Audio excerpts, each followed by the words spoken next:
તો જો કણોના તંત્ર માટેની જો વાત કરીએ તો કણોના તંત્ર પર લાગતું પરિણામી બળ F બરાબર શું લખીશું dp/dt। એક કણ ઉપર માત્ર કયું બળ લાગે તો બાહ્ય બળ જ લાગે, એટલું યાદ રાખો। કોઈ એક કણનું તંત્ર હોય ને તો માત્ર કયું બળ લાગે તો બાહ્ય બળ F જ લાગે। પણ જો કણોના તંત્રની જો વાત કરીએ, ધારો કે આપણે બે કણોનું તંત્ર લઈએ તો આ એક કણ છે જેનું દળ આપણે m1 લઈએ, આ બીજો કણ છે જેનું દળ કેટલું છે તો m2 છે। તો પહેલો કણ બીજા કણ ઉપર કયું બળ લગાડે તો ગુરુત્વાકર્ષણ બળ લગાડે। દળના લીધે લાગતું બળ કયું તો ગુરુત્વાકર્ષણ બળ। તો પહેલો કણ બીજા કણ ઉપર ગુરુત્વાકર્ષણ બળ લગાડે તો બીજો કણ પહેલા કણ ઉપર શું લગાડે તો ગુરુત્વાકર્ષણ બળ લગાડે। આપણે આના પછીનું 8મું ચેપ્ટર ગુરુત્વાકર્ષણ જ છે, એમાં આપણે આ વિશે ડિટેલમાં ભણીશું, પણ આટલું યાદ રાખો। દળના લીધે લાગતું બળ કયું તો ગુરુત્વાકર્ષણ બળ, વિદ્યુત ભારના લીધે લાગતું બળ કયું તો વિદ્યુત બળ, અને ચુંબકીય ધ્રુવોના લીધે લાગતું બળ કયું તો ચુંબકીય બળ। બીજા શબ્દોમાં કહીએ તો વિદ્યુત પ્રવાહના લીધે લાગતું બળ કયું તો ચુંબકીય બળ। વિદ્યુત ભારની જગ્યાએ વિદ્યુત ભારના લીધે લાગતું બળ કયું વિદ્યુત બળ, વિદ્યુત પ્રવાહના લીધે લાગતું બળ કયું ચુંબકીય બળ, અને દળના લીધે લાગતું બળ કયું તો ગુરુત્વાકર્ષણ બળ। હવે આટલું યાદ રાખો, આ બે કણોને જોડતી રેખા કહેવાય। પહેલો કણ બીજા કણ ઉપર જેટલું ગુરુત્વાકર્ષણ બળ લગાડે એટલું જ બળ બીજો કણ પહેલા કણ ઉપર ગુરુત્વાકર્ષણ બળ લગાડે। બીજો કણ પહેલા કણ ઉપર જે ગુરુત્વાકર્ષણ બળ લગાડશે એ કઈ દિશામાં હોય તો m2 તરફ હોય। આના વડે આના ઉપર લાગતું બળ એની દિશા કઈ બાજુ હોય m2 તરફ। આ આને આકર્ષે છે એટલે આકર્ષણ બળ લાગે છે, એટલે એની દિશા કઈ બાજુ હશે m2 તરફ હોય। એ જ રીતે પહેલો કણ બીજા કણ ઉપર જે ગુરુત્વાકર્ષણ બળ લગાડે તેની દિશામાં હશે। આ બળનું જો તમારે નામ આપવું હોય તો આ કહેવાય F12। બીજા કણ વડે પહેલા કણ ઉપર લાગતું બળ એને આપણે શું કહીશું F12। કઈ રીતે વંચાય બોલો, કણ 2 વડે કણ 1 ઉપર લાગતું બળ। તો આના આપણે કઈ રીતે વાંચીશું બોલો F21। કણ 1 વડે કણ 2 ઉપર લાગતું બળ, આને શું કહેવાય બોલો કણ 2 વડે કણ 1 ઉપર લાગતું બળ। આને શું કહેવાય બોલો કણ 1 વડે કણ 2 ઉપર લાગતું બળ। હવે અહીંયા ધ્યાન રાખો, બંને બળોના મૂલ્યો કેવા છે સમાન, દિશાઓ પરસ્પર વિરુદ્ધ। એટલે અહીંયા જો આપણે લખીએ તો F12 બરાબર શું થશે -F21। તો આ બે કણો વચ્ચે આ જે બળો લાગે છે આ બળોને આપણે કયા બળો કહીશું આંતરિક બળો કહીશું। કયા બળો કહેવાય આંતરિક બળો કહેવાય। તો કણોના તંત્રની અંદર બે પ્રકારના બળો લાગે, આંતરિક બળો લાગે અને બાહ્ય બળો લાગે। ધારો કે આના પર એક બીજું બળ લગાડું, ધારો કે આના આપણે દર્શાવી દઈએ F1 વડે, આના પર એક બળ લગાડીએ જેને આપણે દર્શાવી દઈએ F2 વડે। તો આ F1 અને F2 ને કયા બળો કહેવાય બાહ્ય બળો કહેવાય। F12 અને F21 ને આપણે કયા બળો કહીશું આંતરિક બળો કહીશું। F12 અને F21 ને કયા બળો કહેવાય આંતરિક બળો કહેવાય। આ વધારાનું જે આપણે બળ લગાડીએ F1 જેને આપણે શું કહીશું બાહ્ય બળ કહીશું। આ જે બળ લગાડીએ F2 એને આપણે શું કહીશું બાહ્ય બળ કહીશું। તો કણોના તંત્રમાં કેટલા પ્રકારના બળો લાગે બે પ્રકારના, આંતરિક બળો અને બાહ્ય બળો। હવે અહીંયા ધ્યાન આપો, આંતરિક બળોની જો વાત કરીએ તો F12 અને F21 ની દિશાઓ પરસ્પર વિરુદ્ધ હોવાથી આનું જો પરિણામી બળ લઈએ તો F12 આ બાજુ જશે તો plus, F21 is equal to શું થશે 0। તો આંતરિક બળોનો સદિશ સરવાળો હંમેશા માટે કેટલો થશે 0 થશે। તો કણોના તંત્ર માટે તમારે આટલું યાદ રાખવાનું, આંતરિક બળોનો સદિશ સરવાળો 0 હોય છે। એક બળને જો તમે કયું બળ કહો આઘાતી બળ કહો તો બીજા બળને આપણે કયું બળ કહીશું પ્રત્યાઘાતી બળ કહીશું, કારણ કે બળોના મૂલ્યો કેવા છે સમાન છે, દિશાઓ પરસ્પર કેવી છે વિરુદ્ધ છે। મૂલ્યો સમાન, દિશાઓ પરસ્પર વિરુદ્ધ, માટે એક બળને આપણે આઘાતી બળ કહીએ તો બીજા બળને શું કહેવાય પ્રત્યાઘાતી બળ કહેવાય। એકને આપણે ક્રિયાબળ કહીશું તો બીજા બળને શું કહેવાય પ્રતિક્રિયા બળ કહેવાય। એટલે એનો સરવાળો જો કરીએ તો સરવાળાનું મૂલ્ય કેટલું આવશે 0 આવશે। હવે જો આ કણોના તંત્ર માટે હવે કયું બળ લાગે છે માત્ર F1, બીજું બળ કયું લાગે છે તો F2। આ બેનો જો આપણે સરવાળો કરીએ તો શું મળશે F બરાબર શું લખીશું F1 પ્લસ F2।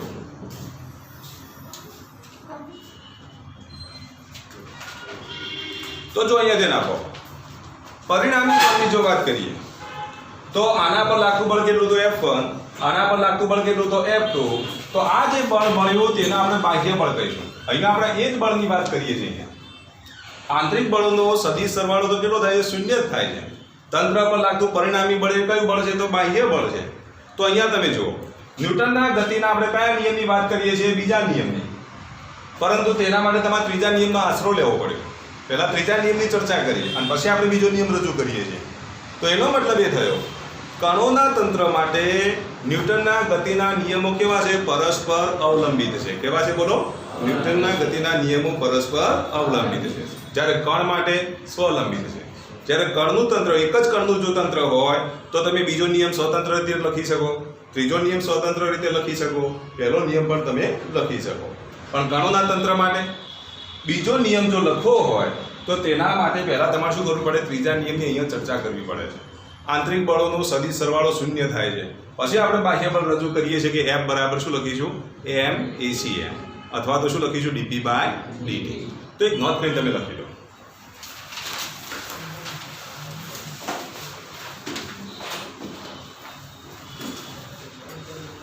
લખો, કણોના તંત્ર માટે ન્યૂટનના ગતિના નિયમો, કણોના તંત્ર માટે ન્યૂટનના ગતિના નિયમો પરસ્પર અવલંબિત છે. ન્યૂટનના ગતિના નિયમો પરસ્પર અવલંબિત છે. કારણ કે કણોના તંત્ર માટે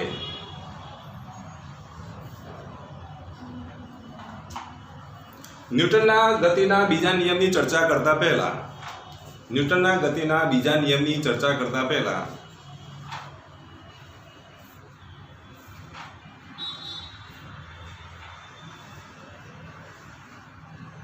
ત્રીજા નિયમ વિશે સમજાવવું પડે છે.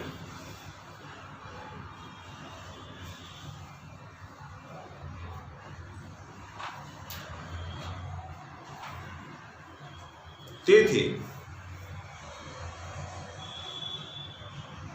કણોના તંત્ર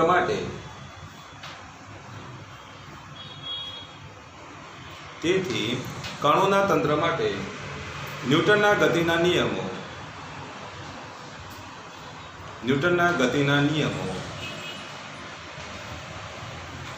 પરસ્પર અવલંબિત છે.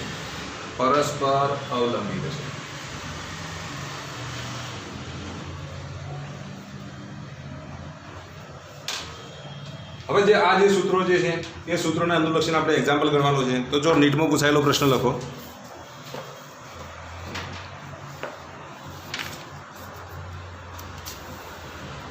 લખો, કોઈ એક બિંદુ પાસે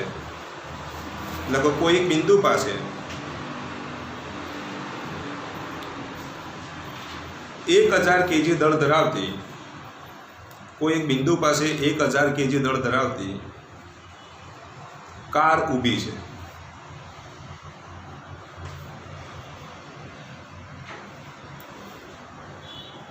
લખો, 4000 kg દળ ધરાવતો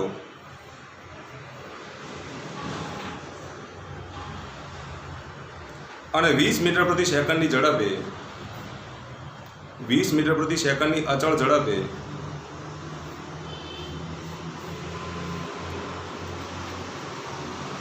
એક ટ્રક આગળ નીકળે છે.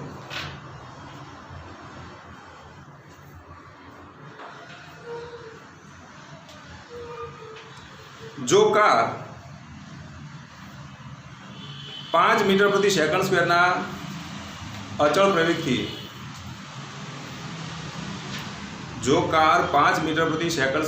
અચળ પ્રવેગથી ગતિની શરૂઆત કરે તો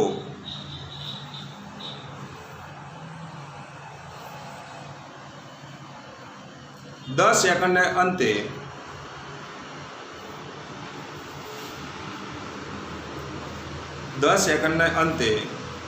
તંત્રના દ્રવ્યમાન કેન્દ્રનો વેગ શોધો. તંત્રના દ્રવ્યમાન કેન્દ્રનો વેગ શોધો. તો જો કાર સ્થિર સ્થિતિમાં ઊભી છે, પછી એ પ્રવેગી ગતિ કરે છે, ટ્રક તો કેવી ગતિ કરે છે? અચળ વેગી ગતિ કરે છે. એટલે બે કણોનું તંત્ર થયું. એક કણ કયો તો કાર અને બીજો કણ કયો તો ટ્રક. કારનું દળ તમને આપી દીધું છે. કારનું દળ કેટલું આપેલું છે? 1000 kg આપેલું છે. ટ્રકનું દળ કેટલું આપેલું છે? 4000 kg આપેલું છે. કારના દળને તમે m1 વડે દર્શાવી દો. m1 ની કિંમત તમને કેટલી આપી છે? 1000 kg. ટ્રકના દળને આપણે m2 વડે દર્શાવી દઈએ તો તેની કિંમત કેટલી આપી છે? 4000 kg. તો જો અહીંયા ધ્યાન આપજો, કારના દળને આપણે m1 વડે દર્શાવીએ તો m1 ની કિંમત તમને આપી દીધી છે 1000 kg. ટ્રકનું દળને આપણે m2 વડે દર્શાવીએ તો એની કિંમત કેટલી આપી છે? 4000 kg આપી છે. દ્રવ્યમાન કેન્દ્રનો વેગ શોધવાનો છે એટલે તમારે VCM શોધવાના છે. બે કણોનું તંત્ર છે એટલે તમે શું લખશો બોલો? m1 v1 વત્તા m2 v2 ભાગ્યા m1 પ્લસ m2 અથવા કુલ દળ m બરાબર m1 પ્લસ m2. ચલો ખ્યાલ આવી ગયો. કયું સૂત્ર આવશે બોલો? તમારો ગોલ કયો છે? આ સૂત્રનો ઉપયોગ કરવાનો છે. VCM બરાબર m1 v1 વત્તા m2 v2 ભાગ્યા શું આવશે? m1 plus m2. આ સૂત્રનો તમારો ઉપયોગ કરવાનો છે. ચલો m1 અને m2 ની કિંમત તો આવી ગઈ. હવે તમારે શોધવાનું શું બાકી રહ્યું? ખાલી v1 અને v2 શોધવાના છે. ટ્રકની ઝડપ તો કેવી છે? અચળ ઝડપ છે, એવું પક્ષમાં આપી દીધું છે. તો એ માહિતી પણ તમને પક્ષમાં આપી દીધી છે. ખાલી કારની ઝડપ બદલાશે સમય સાથે, પણ ટ્રકની ઝડપ બદલાવાની નથી. કારણ કે પક્ષમાં શું લખ્યું છે? અચળ ઝડપથી ટ્રક ગતિ કરે છે, એવું પક્ષમાં આપી દીધું છે. ચલો ટ્રકની ઝડપ જો અચળ હોય તો ટ્રકની ઝડપ કેટલી આપી જો? તો એને આપણે v2 વડે દર્શાવી દઈએ તો ટ્રકની ઝડપ કેટલી છે બોલો? 20 મીટર પ્રતિ સેકન્ડ. ચલો v2 ની કિંમત આપણને મળી ગઈ. હવે તમારે શોધવાનું શું માત્ર? v1 શોધવાનું રહે. v1 શોધવા માટેની માહિતી આપી દીધી છે. કાર શરૂઆતમાં કેવી છે? તો સ્થિર સ્થિતિમાં છે. તો જો કાર માટેની આપણે ગણતરી કરીએ, ચલો કાર સ્થિર સ્થિતિમાં છે તો v0 બરાબર તો 0 થશે. કારણ કે પ્રવેગી ગતિ કરે છે એટલે અચળ પ્રવેગી ગતિના સમીકરણો તમારે વાપરવા પડે. તો કારનો પ્રારંભિક વેગ કેટલો? 0. કેમ 0 લીધો બોલો? કારણ કે સ્થિર વેગ. એનો પ્રવેગ કેટલો છે જુઓ તમે. પ્રવેગ એ બરાબર કેટલો આપે છે બોલો? 5 મીટર પ્રતિ સેકન્ડ સ્ક્વેર. આટલો પ્રવેગ તમને આપી દીધો. કેટલા સમયના અંતે વેગ શોધવાનો છે? 10 સેકન્ડના અંતે. તો t બરાબર કેટલા આપી દીધા છે? 10 સેકન્ડ. અને એ વખતે તમારે વેગ શોધવાનો છે, પણ કોનો વેગ છે? કારનો વેગ. એને હું v1 વડે દર્શાવી દઉં. કારના વેગને આપણે v1 વડે દર્શાવી. કયું સૂત્ર આવશે તમે નક્કી કરો પહેલા. v બરાબર v0 પ્લસ at. ચલો એ સૂત્ર આવે કે નહીં? તો અહીંયા આપણે શું લખીશું? v બરાબર v0 પ્લસ at. v ની જગ્યાએ આપણે લખી દઈએ v1. આટલા ભાગમાં લખું છું. v ની જગ્યાએ v1, v0 ની જગ્યાએ 0, a ની જગ્યાએ કેટલા? 5 અને t ની જગ્યાએ કેટલા? તો 10. તો v1 ની કિંમત કેટલી આવશે? 50 મીટર પ્રતિ સેકન્ડ. ચલો v1 ની કિંમત આપણને મળી ગઈ. તો m1 m2 v1 v2 બધી જ કિંમતો તમારી જોડે છે. તો પછી તમે VCM શોધી શકો કે નહીં? તો અહીંયા આપણે VCM નું સૂત્ર લખી દઈએ. તો VCM બરાબર m1 v1 વત્તા m2 v2 ભાગ્યા શું આવશે? m1 plus m2. ચલો આ સૂત્રનો ઉપયોગ કરી VCM શોધો.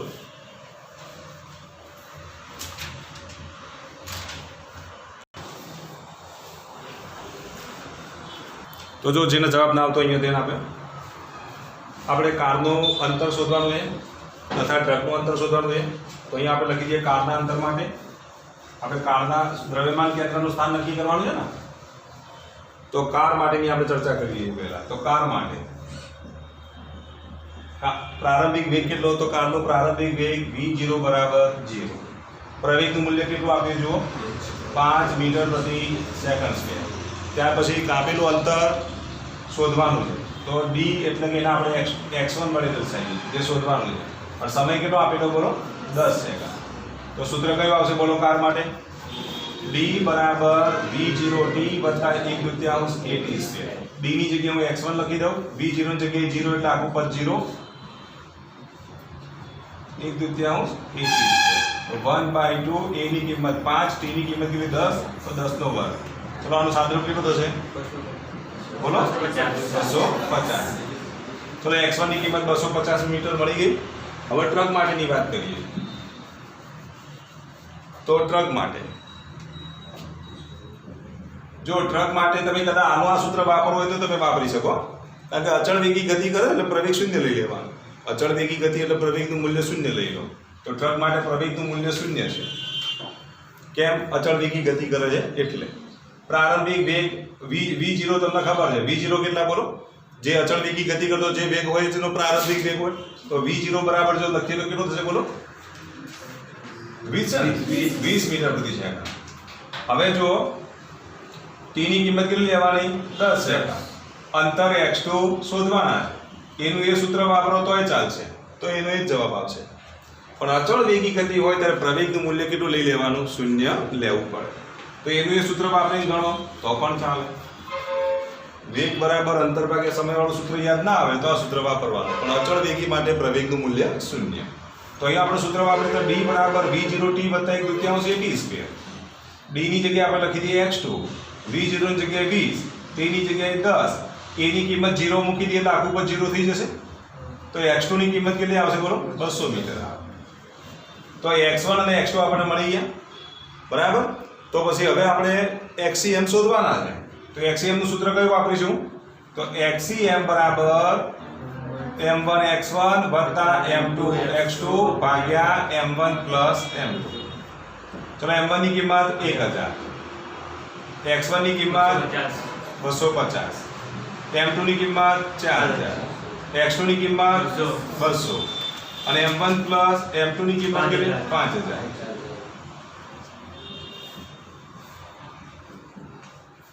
ચલો 250 વત્તા 800 કેટલા થાય બોલો? 1050 થાય ને? ભાગ્યા 5 કેટલા થશે બોલો? 210 મીટર થાય. તો એનું જે દ્રવ્યમાન કેન્દ્રનું સ્થાન જે છે, જ્યાં કાર ઊભી હતી ત્યાંથી કેટલા અંતરે જોવા મળશે? 210 મીટર અંતરે જોવા મળે. કેટલા અંતરે જોવા મળે? 210 મીટર અંતરે. હવે આવો જો પ્રશ્ન બીજો આપણે બનાવવો તો બનાવી શકીએ. જો અહીંયા ધ્યાન આપજો, આ બે પદાર્થ છે. આ પદાર્થને હું મુક્ત પતન કરાવું છું. ધારો કે આ પદાર્થ A છે અને આ પદાર્થ B છે. આને હું મુક્ત પતન કરાવું એટલે આ તો નીચે ગતિ કરશે. પછી 1 સેકન્ડ પછી આને મુક્ત પતન કરાવું એટલે આ નીચે ગતિ કરશે. એટલે આ એક પદાર્થ આગળ નીચે જશે, એની ઉપર આમ બીજો પદાર્થ આમ નીચે જશે. તો આ બંને કણોનું બનતું તંત્ર જે છે એ તંત્ર માટે તમારે વેગ શોધવાનો હોય. આ કણોના તંત્ર માટે દ્રવ્યમાન કેન્દ્રનું સ્થાન નક્કી કરવાનું હોય તો આવો પ્રશ્ન પૂછી શકાય. તમને એમ કીધું હોય કે એક પદાર્થને આપણે મુક્ત પતન કરાવીએ, 1 સેકન્ડ પછી બીજા પદાર્થને મુક્ત પતન કરાવીએ તો 4 સેકન્ડ પછી, કેટલી સેકન્ડ પછી? 4 સેકન્ડ પછી બે કણોના તંત્ર માટે દ્રવ્યમાન કેન્દ્રનો વેગ શોધો અને દ્રવ્યમાન કેન્દ્રનું સ્થાન નક્કી કરો. તો આવો પ્રશ્ન આવો દાખલો બનાવી શકાય કે નહીં? તો ચલો ગણો, ચાલો કરો, લખો. 2 kg અને 4 kg, 2 kg અને 4 kg દળ ધરાવતા બે પદાર્થો A અને B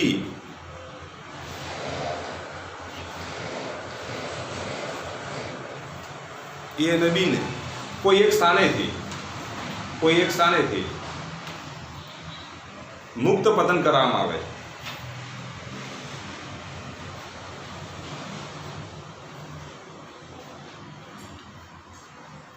મુક્ત પતન કરવામાં આવે છે. પ્રથમ પદાર્થ એને મુક્ત પતન કરવામાં આવે છે. પ્રથમ પદાર્થ એને મુક્ત પતન કરવામાં આવે છે.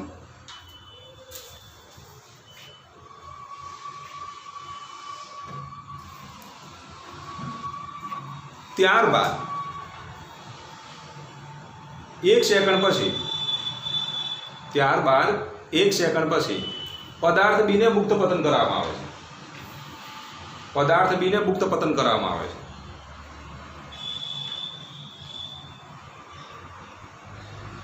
તો 4 સેકન્ડના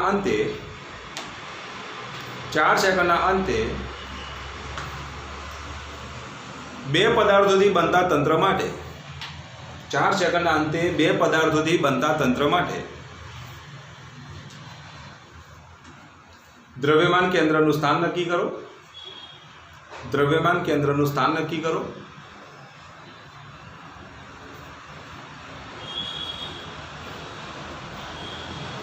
અને નંબર 2, દ્રવ્યમાન કેન્દ્રનો વેગ શોધો. દ્રવ્યમાન કેન્દ્રનો વેગ શોધો. દ્રવ્યમાન કેન્દ્રનો વેગ શોધો.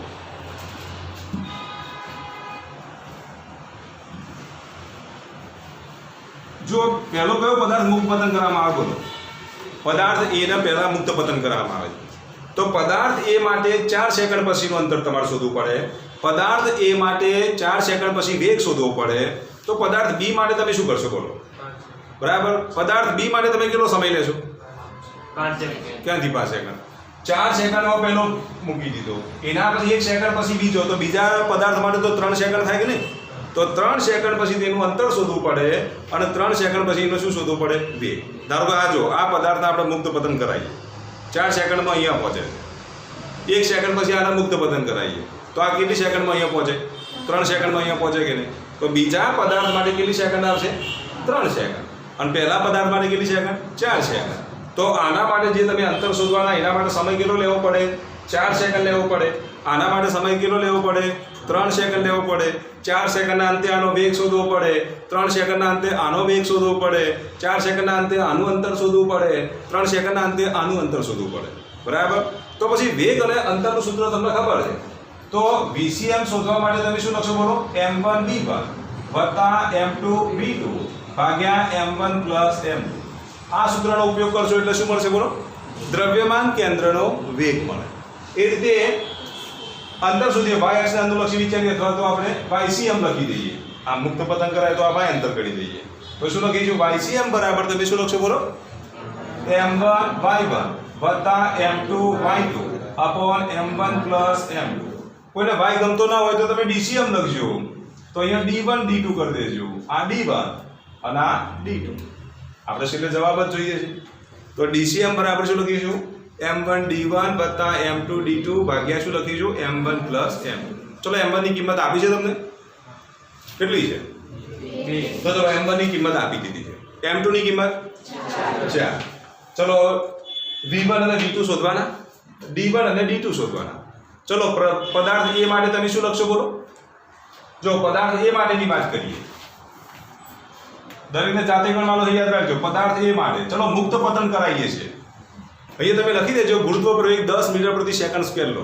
આ દાખલામાં ગુરુત્વ પ્રવેગનું મૂલ્ય કેટલું લઈ લો? 10 મીટર પ્રતિ સેકન્ડ સ્ક્વેર લો. ચલો પદાર્થ A માટે તમે શું લખશો બોલો? પ્રારંભિક વેગ v0 બરાબર 0.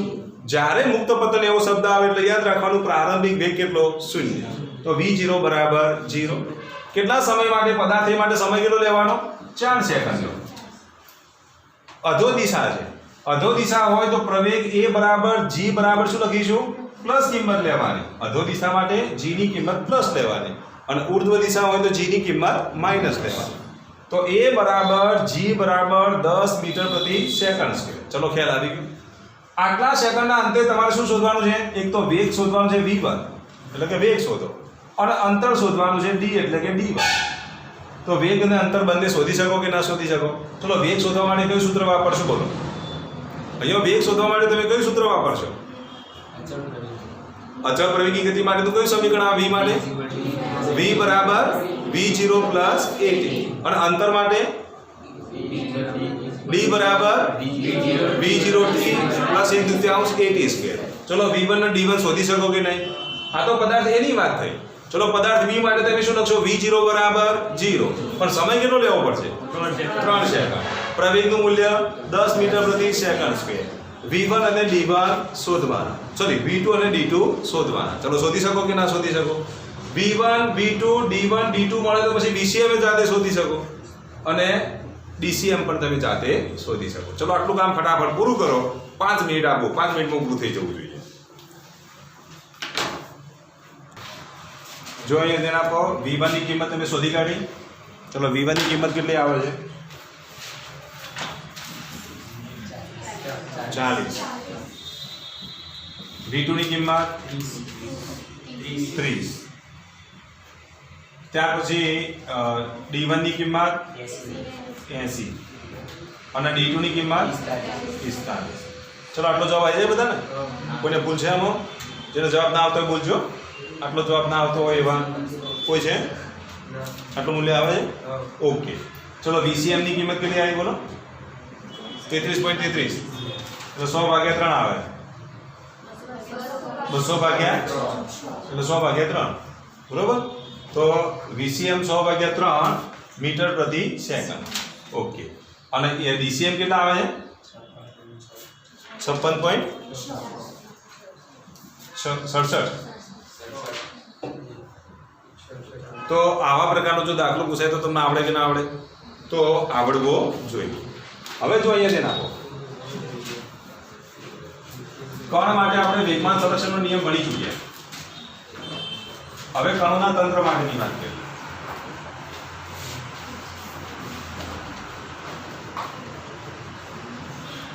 તો જો કણોના તંત્ર માટે બાહ્ય બળ F બરાબર આપણે શું લખીએ છીએ MACF બરાબર શું લખાય dP/dt. તો કણોના તંત્ર પર લાગતું બાહ્ય બળ F બરાબર શું લખીશું MACF બરાબર dP/dt. કણ માટે આપણે આવું ભણી ચૂક્યા કે જો કણ ઉપર લાગતું બાહ્ય બળ શૂન્ય હોય તો તેનું રેખીય વેગમાન કેવું રહે અચળ રહે. જેટલું પ્રારંભિક રેખીય વેગમાન હોય એટલું જ અંતિમ રેખીય વેગમાન હોય. પછી આપણે જે રાઇફલ વાળું જે એક્ઝામ્પલ સમજાવી દઈએ બંદૂક અને ગોળીનું જે તંત્ર જે છે તો ગોળી બંદૂક ઉપર જેટલું બળ લગાડે એટલું જ બળ બંદૂક ગોળી ઉપર લગાડે. પરિણામી બળ એટલે બળનો આઘાત કેટલો થાય એનો સરવાળો કરીએ તો કેટલું થાય શૂન્ય થાય. પ્રારંભિક વેગમાન જેટલું હોય એટલું જ અંતિમ વેગમાન હોય. કેમ? કારણ કે ત્યાં કોઈ બાહ્ય બળ લાગતું નથી. તો અહીંયા પણ જો કણોના તંત્રમાં પણ એવું જ છે. જો કણોના તંત્ર પર લાગતું બાહ્ય બળ આપણે શૂન્ય લઈ લઈએ તો પછી 0 બરાબર તમે શું લખશો dP/dt. લખાય કે ના લખાય? 0 બરાબર શું લખીશું dP/dt. અને જો 0 બરાબર dP/dt એટલે આપેલી ભૌતિક રાશિનું વિકલન શૂન્ય છે. જે ભૌતિક રાશિનું વિકલન શૂન્ય હોય તો એવી કઈ ભૌતિક રાશિ તો અચળનું વિકલન કેટલું થાય 0 થાય કે નહીં? તો તમે શું લખશો બોલો? અચળનું વિકલન 0. હવે આપણને ખબર છે કે d/dt જો અચળ હોય ને તો અચળનું વિકલન કેટલું થાય 0 થાય. એનો મતલબ એ થયો કે આ જે ભૌતિક રાશિ જે છે એ કેવી હોવી જોઈએ? અચળ હોવી જોઈએ. ભૌતિક રાશિ કેવી હોવી જોઈએ? અચળ. તો ધેરફોર આપણે આવું લખી શકીએ કે p બરાબર શું લખાય અચળ. તો કણોના તંત્ર માટે આટલું યાદ રાખવાનું. જો કણોના તંત્ર પર લાગતું બાહ્ય બળ શૂન્ય હોય તો તેનું રેખીય વેગમાન કેવું રહે છે? અચળ રહે છે. જેવું કણ માટે હતું એવું જ કણોના તંત્ર માટે. તો શું યાદ રાખશો બોલો?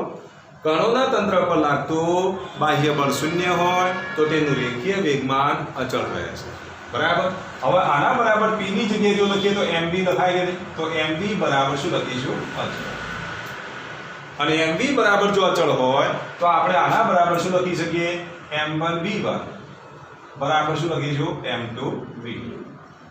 હવે બોયલના નિયમમાં તમે pv બરાબર અચળ હોય તો શું લખો છો બોલો? p1v1 બરાબર શું લખાય? p2v2. તો અહીંયા જો mv બરાબર જો અચળ હોય તો શું લખીશું બોલો? m1v1 બરાબર m2v2. ચલો ખ્યાલ આવી ગયો. તો હું લખાવી રીતે તમે લખી દો. પછી આ લખો. देखो कणोना तंत्र माटे रेखीय वेगमानना संरक्षणनो नियम. कणोना तंत्र माटे रेखीय वेगमानना संरक्षणनो नियम.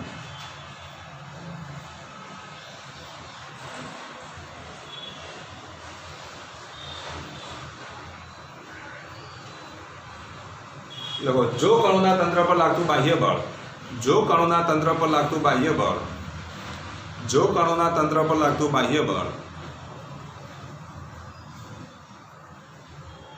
शून्य होय तो, बाह्य बळ शून्य होय तो ते तंत्रનું રેખીય વેગમાન, તે તંત્રનું રેખીય વેગમાન અચળ હોય છે. તંત્રનું રેખીય વેગમાન અચળ હોય છે. હવે આ સ્ટેપ તમે લખી દો આટલા સુધી.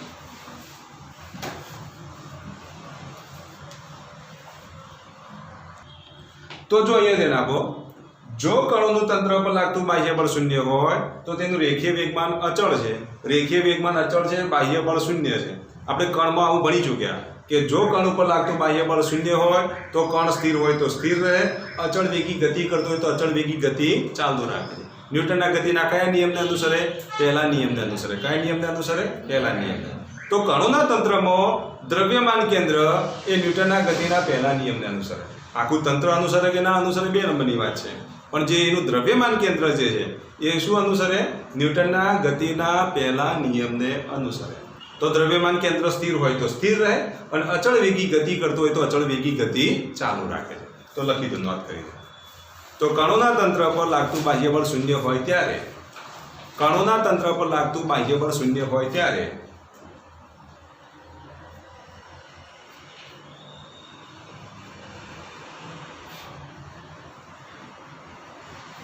કણોના તંત્રનું દ્રવ્યમાન કેન્દ્ર કણોના તંત્રનું દ્રવ્યમાન કેન્દ્ર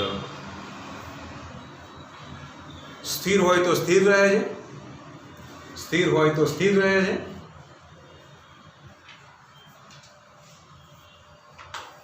અને અચળ વેગી ગતિ કરતું હોય તો અચળ વેગી ગતિ ચાલુ રાખે છે,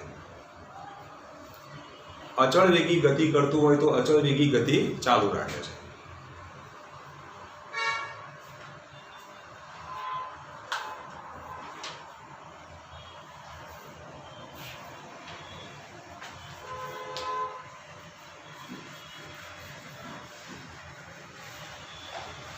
જો અહીંયા ધ્યાન આપો, ધારો કે આ બોમ્બ છે,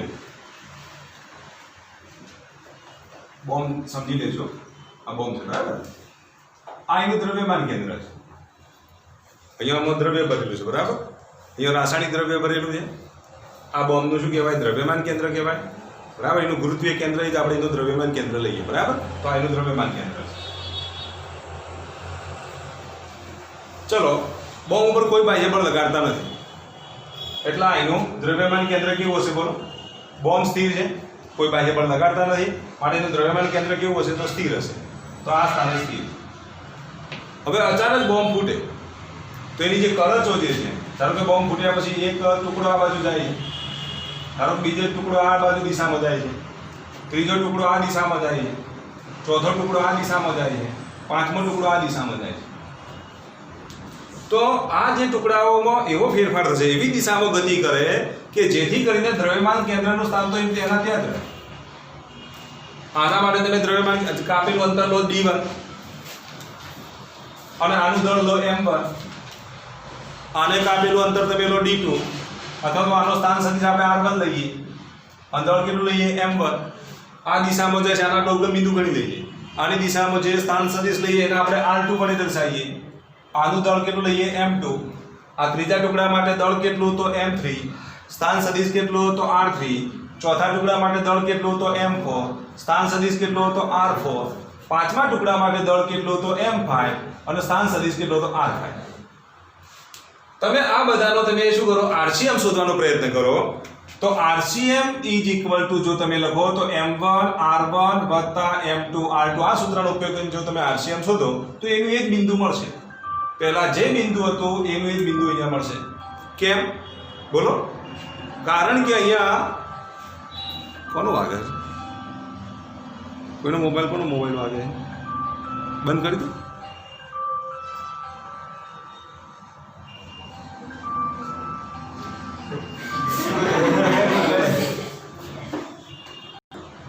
તો જો અહીંયા શરૂઆતમાં બોમ્બ કેવો હતો? સ્થિર અવસ્થામાં હતો. હવે આના પર કોઈ બાહ્ય બળ લાગતું નથી, એનું દ્રવ્યમાન કેન્દ્ર સ્થિર છે. અચાનક બોમ્બ ફૂટે છે, અચાનક બોમ્બ ફૂટે છે એટલે કે રાસાયણિક ઉર્જામાં શેમાં રૂપાંતરણ થાય છે? તો ગતિ ઉર્જા, સાથે સાથે ઉષ્મા ઉર્જામાં રૂપાંતરણ થાય છે. અહીંયા કોઈ પણ પ્રકારનું બાહ્ય બળ લાગતું નથી, પણ રાસાયણિક ઉર્જાનું ઉષ્મા ઉર્જા અને તેમાંથી ગતિ ઉર્જામાં રૂપાંતરણ થાય છે. તો જો બાહ્ય બળ શૂન્ય હોય તો જો દ્રવ્યમાન કેન્દ્ર સ્થિર હોય તો અંતિમ સ્થિતિ માટે પણ દ્રવ્યમાન કેન્દ્ર તો કેવું હશે? સ્થિર જ હશે. તો આ દ્રવ્યમાન કેન્દ્ર સ્થિર રહે એ દિશામાં આ ટુકડાઓ ફેલાય. એક ટુકડો આ દિશામાં જશે તો બીજો ટુકડો આ m2 દળનો આ દિશામાં જાય. આ બધાનો તમે સદિશ સરવાળો કરો, m1 r1 m2 r2 mn rn upon m1 m2 up to mn, તો આપણને એનું એ જ બિંદુ મળે. તો ખ્યાલ આવી ગયો? તો જો દ્રવ્યમાન કેન્દ્ર સ્થિર હોય તો અંતિમ સ્થિતિ માટે પણ દ્રવ્યમાન કેન્દ્ર તો કેવું રહેવાનું? સ્થિર રહેવાનું. ભલે ટુકડાઓ ગતિ કરતા હોય, પરંતુ આ તંત્રનું જે દ્રવ્યમાન કેન્દ્ર જે છે એ દ્રવ્યમાન કેન્દ્ર કેવું રહેવાનું? સ્થિર રહેવાનું. તો કણ માટે કણ ઉપર લાગતું બાહ્ય બળ શૂન્ય હોય તો સ્થિર હોય તો સ્થિર રહે, કણ સ્થિર હોય તો સ્થિર રહે, અને કણ અચળ વેગી ગતિ કરતો હોય તો અચળ વેગી ગતિ ચાલુ રાખે છે. જ્યારે કણોના તંત્ર માટે કણો ભલે ગતિ કરતા હોય પણ એનું દ્રવ્યમાન કેન્દ્ર જો સ્થિર હોય તો સ્થિર રહે અને અચળ વેગી ગતિ કરતો હોય તો અચળ વેગી ગતિ ચાલુ રાખે છે. આ તો ઠીક છે કે બોમ્બ સ્થિર છે, અચળ વેગી ગતિ કરતો ફૂટે તો આ ટુકડાઓ એવી દિશામાં જાય કે જેથી કરીને દ્રવ્યમાન કેન્દ્ર તો આ દિશામાં જ ગતિ કરતું હોય. દ્રવ્યમાન કેન્દ્રની ગતિની દિશા તો આની જ રહેશે. ધારો કે અહીંયા જો દ્રવ્યમાન કેન્દ્રનો વેગ જો 2 મીટર પ્રતિ સેકન્ડ હોય તો આ ટુકડાઓ એવી દિશામાં ફેલાય કે જેથી કરીને આ દ્રવ્યમાન કેન્દ્રનો વેગ તો કેટલો મળશે? 2 મીટર પ્રતિ સેકન્ડ જ મળે. કેમ? કારણ કે આના પર કોઈ બાહ્ય બળ લાગતું નથી. એટલે એનું દ્રવ્યમાન કેન્દ્ર જો સ્થિર હોય તો સ્થિર રહે અને અચળ વેગી ગતિ કરતું હોય તો અચળ વેગી ગતિ ચાલુ રાખે છે. આને આપણે શું કહીશું? કણોના તંત્ર માટે વેગમાન સંરક્ષણનો નિયમ કહીશું. શું કહીશું? કણોના તંત્ર માટે વેગમાન સંરક્ષણનો નિયમ. ચલો ખ્યાલ આવી ગયો એટલા સુધી? એક સ્થિર સ્થિતિમાં પડેલા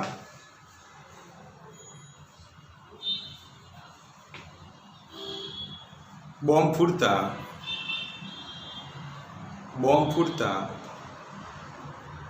તેના 3 ટુકડાઓ બને છે.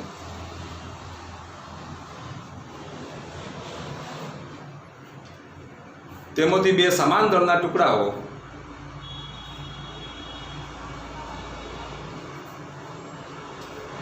દળના ટુકડાઓ પરસ્પર લંબ દિશામાં ગતિ કરે છે.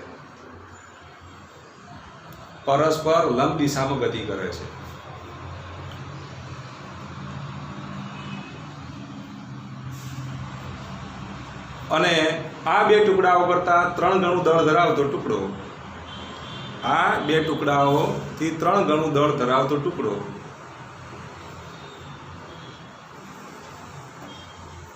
કઈ દિશામાં ગતિ કરશે?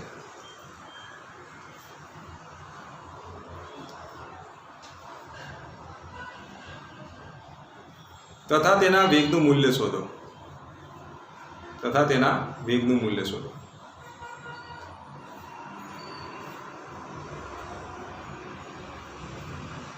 બે સમાન દળના ટુકડાનો વેગ લખો. બે સમાન દળના ટુકડાનો વેગ 2 મીટર પ્રતિ સેકન્ડ છે. 2 સમાન દળના ટુકડાનો વેગ 2 મીટર પ્રતિ સેકન્ડ છે. તો એકદમ સિમ્પલ દાખલો છે, પહેલા સમજી લો. જો આ બોમ્બ છે, પહેલા સ્થિર સ્થિતિમાં છે. હવે સ્થિર સ્થિતિમાં છે એટલે એનું દ્રવ્યમાન કેન્દ્ર તો એના એ સ્થાને જ જોવા મળશે. હવે આ બોમ્બ જ્યારે ફૂટે એટલે ધારો કે એનું દ્રવ્યમાન કેન્દ્ર લઈએ આપણે. દ્રવ્યમાન કેન્દ્ર તો સ્થિરનું સ્થિર જ રહેશે, કારણ કે શરૂઆતનો બોમ્બ જો સ્થિર હોય તો ફૂટ્યા પછી દ્રવ્યમાન કેન્દ્રનો વેગ તો કેટલો રહેવાનો? 0 જ રહેવાનો. બોમ્બ સ્થિર સ્થિતિમાં હોય તો એનો વેગ 0, તો ફૂટ્યા પછી પણ દ્રવ્યમાન કેન્દ્રનો વેગ તો કેટલો રહેશે? 0. કોઈ બાહ્ય બળ લાગતું નથી. એટલે હવે જો 3 ટુકડાઓ બને છે, 2 ટુકડાઓ લંબ દિશામાં જાય. આ રીતે એક ટુકડો x અક્ષની ધન દિશામાં જાય, તો બીજો ટુકડો y અક્ષની ધન દિશામાં જાય, તો ત્રીજો ટુકડો કદાચ આ દિશામાં જતો હશે. આને આપણે y અક્ષ લઈ લઈએ અને x અક્ષ લઈ લઈએ. આ ખૂણો થીટા તમારે શોધવાનો છે. આના વેગનું મૂલ્ય શોધવાનું છે. આ વેગને હું v1 વડે દર્શાવી દઉં, આ વેગને આપણે v2 વડે દર્શાવી દઈએ, આ વેગને v3 વડે દર્શાવી દઈએ. પહેલા ટુકડાનું દળ આપણે m લઈ લઈએ, બીજા ટુકડાનું દળ આપણે કેટલું લઈ લઈએ? m લઈ લઈએ. તો ત્રીજા ટુકડાનું દળ આ બેના કરતા કેટલા ગણું છે? બોલો, 3 ગણું. તો આના શેના વડે દર્શાવી દઈશું? 3m વડે દર્શાવી દઈશું. દ્રવ્યમાન કેન્દ્રનો વેગ કેટલો થશે? VCM બરાબર 0. એ તો ખબર પડે કે ના પડે? કારણ કે સ્થિર સ્થિતિમાં છે એટલે VCM ની કિંમત કેટલી લઈશું? 0. તો આના માટે આપણે જો લખીએ તો VCM = 0 છે એટલે તો ખબર પડી ગઈ. ચલો કઈ સૂત્ર વાપરશો તમે? VCM બરાબર m1 v1 વત્તા m2 v2 વત્તા m3 v3 ભાગ્યા m1 m2 m3. પણ VCM ની જગ્યાએ તમારે 0 મૂકી દેવાનું. v1 અને v2 ના મૂલ્યો આપી દીધા. v1 ની દિશા કઈ છે? બોલો, x અક્ષની ધન દિશા છે. v2 ની દિશા કઈ બાજુ છે? y અક્ષની ધન દિશા છે. તો v1 નું મૂલ્ય જો લખીએ તો 2i કેરેટ લખવું પડે કે નહીં? અહીંયા દિશા આપી છે એટલે, કારણ કે વેગ એ સદિશ રાશિ છે અને લંબ દિશાઓ કીધી છે એટલે અહીંયા આપણે i કેરેટ અને j કેરેટની જરૂર પડે. તો x અક્ષની ધન દિશા હોવાથી v1 બરાબર શું લખીશું? 2i caret. તો v2 કોણ બોલશે? શું લખીશું v2 બરાબર? આનું મૂલ્ય પણ 2 મીટર પ્રતિ સેકન્ડ છે, આનું મૂલ્ય પણ 2 મીટર પ્રતિ સેકન્ડ છે. તો v2 બરાબર આપણે શું લખીશું? બોલો, 2j. અહીંયા શું લખાશે? બોલો, 2j. તો v1 ની કિંમત 2i કેરેટ અને v2 ની કિંમત કેટલી થશે? બોલો, 2j કેરેટ. ચલો ખ્યાલ આવી ગયો સુધી? તો અહીંયા આપણે સૂત્ર કયું વાપરીશું? VCM બરાબર m1 v1 વત્તા m2 v2 વત્તા m3 v3. તો ચાલો સૂત્ર આપણે એ સૂત્રનો ઉપયોગ કરી લઈએ. તો VCM અહીંયા ધ્યાન આપજો. VCM બરાબર m1 v1 વત્તા m2 v2 વત્તા m3 v3 ભાગ્યા કેટલા આવશે? m1 + m2 + m3. એટલે હું એમ જ લખી દઉં છું. અને પાછું VCM ની જગ્યાએ 0 મૂકવાના છે. 0 ગુણ્યા m કરશો એટલે 0 થઈ જશે ને. તો અહીંયા આપણે લખી દઈએ 0. આનાની સાથે ગુણી દીધા. VCM ની કિંમત 0 છે. 0 સાથે m ગુણ્યા એટલે 0. m1 ની જગ્યાએ તમે શું મૂકશો m, v1 ની જગ્યાએ શું લખીશું 2i કેરેટ, બરાબર. ત્યાર પછી m2 ની જગ્યાએ m, અહીંયા શું લખી બોલો 2j કેરેટ. m3 ની જગ્યાએ શું લખશો બોલો 3m, અને v3 ખબર નથી. ચલો ખ્યાલ આવી ગયો સુધી. હવે જો આ m કોમન કાઢીને આ બાદ લઈ જાઓ તો 0 થઈ જવાના ને. m કોમન કાઢીને આ બાદ લઈ જશો તો 0 ભાગ્યા m, 0 ભાગ્યા m એટલે 0. ચલો m નો હું કોમન કાઢી દઉં છું, જો અહીંયા ધ્યાન આપજો. m નો કોમન કાઢીને આ બાજુ લઈ જઈએ તો 0. તો એ કેટલા થશે બોલો 2i કેરેટ વત્તા 2j કેરેટ વત્તા 3v3 લખાય કે નહીં? therefore 3v3 બરાબર -2i કેરેટ -2j કેરેટ. આ બાજુ જાય તો -2i કેરેટ, આ બાજુ જશે તો -2j કેરેટ બરાબર 3v3 લખાય કે ના લખાય? તો જો ત્રીજો ટુકડો કયા ત્રણમાં છે તમે નક્કી કરો. બંને ઘટકો ઋણ આવ્યા, x ઘટકે ઋણ, y ઘટકે ઋણ. તો એવી દિશામાં ફેંકાય કે જેથી કરીને આનો સદિશ સરવાળો કેટલો થાય? 0 થાય. એટલે ત્રીજો ટુકડો કયા ચરણમાં હશે બોલો? ત્રીજા ચરણમાં. ચલો ખબર પડી એટલા સુધી. તો એ v3 નું મૂલ્ય શોધવું હોય તો v3 બરાબર -2/3i કેરેટ -2/3j કેરેટ 3 વડે ભાગી દીધા તો આ v3 મળે. એ v3 નું જો તમારે મૂલ્ય શોધવું હોય તો એ મૂલ્ય શોધવા માટે આપણે મોડ ઓફ v લઈ લઈએ. તો મોડ ઓફ v જો અહીંયા ધ્યાન આપજો, મોડ ઓફ v3 બરાબર વર્ગમૂળમાં શું લખશો બોલો?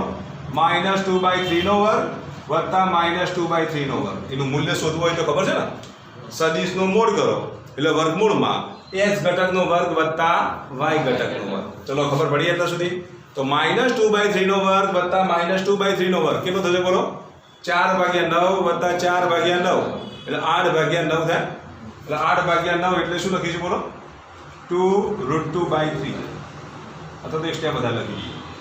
-2 નો વર્ગ એટલે 4/9 વત્તા 4/9. 4 ને 4 8, 8/9 એટલે વર્ગમૂળમાં શું આવશે બોલો? 8/9. અને વર્ગમૂળમાં 8/9 એટલે 8 નું વર્ગમૂળ 2√2 અને ભાગ્યા 9 નું એટલે 3. આ મૂલ્ય મળ્યું. શું મળ્યું બોલો? મૂલ્ય. તો મૂલ્ય કેટલું? ત્રીજા ટુકડાનો વેગ કેટલો હશે બોલો?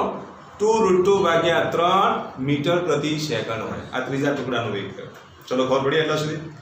હવે તમને કદાચ એમ પૂછે કે દિશા શોધો, તો આ x અક્ષની કઈ દિશા કહેવાય? ઋણ દિશા. ઋણ દિશા સાથે કેટલા માપનો ખૂણો બનાવે? થીટા. તો tan થીટા બરાબર તો y ઘટક ભાગ્યા x ઘટક લખાય કે નહીં? તો એના પરથી તમે દિશા નક્કી કરી શકો કે નહીં? તો જો દિશા નક્કી કરવી હોય તો દિશા માટે આપણે શું લખીશું? તો જો ચોથા ચેપ્ટરમાં ભણાવી તો એનો ઉપયોગ કરી લઈએ. tan થીટા બરાબર શું લખીશું બોલો? y ઘટક ભાગ્યા x ઘટક. તો મોડ ઓફ y ઘટક એટલે -2/3 ભાગ્યા -2/3 એટલે 1 થાય કે નહીં? થાય ને? આવડી જશે. તો tan થીટાની કિંમત 1 ક્યારે મળે? 45 અંશ ખૂણે મળે કે નહીં? તો થીટા બરાબર જો tan થીટા બરાબર tan 45 એટલે 1 થાય કે ના થાય? તો થીટાની કિંમત કેટલી આવશે? 45 અંશ આવે. તો થીટાની કિંમત કેટલી થશે? 45 અંશ. તો ત્રીજા ચરણમાં x અક્ષની ઋણ દિશા સાથે કેટલા અંશના ખૂણે જતો હશે બોલો? ત્રીજો ટુકડો 45 અંશના ખૂણે જાય. ફરી બોલું છું, ત્રીજા ચરણમાં x અક્ષની ઋણ દિશા સાથે 45 અંશના ખૂણે એ ત્રીજો ટુકડો ગોઠવાયેલો છે. તો એ દિશામાં જતો હશે. ચલો ખ્યાલ આવી ગયો સુધી? કોઈને કન્ફ્યુઝન છે આમાં? ખબર ના પડી હોય બોલો જલ્દી ફટાફટ. કોઈને કન્ફ્યુઝન હોય તો બોલો. આવડશે આવો દાખલો પૂછાય તો લખી દો ફટાફટ.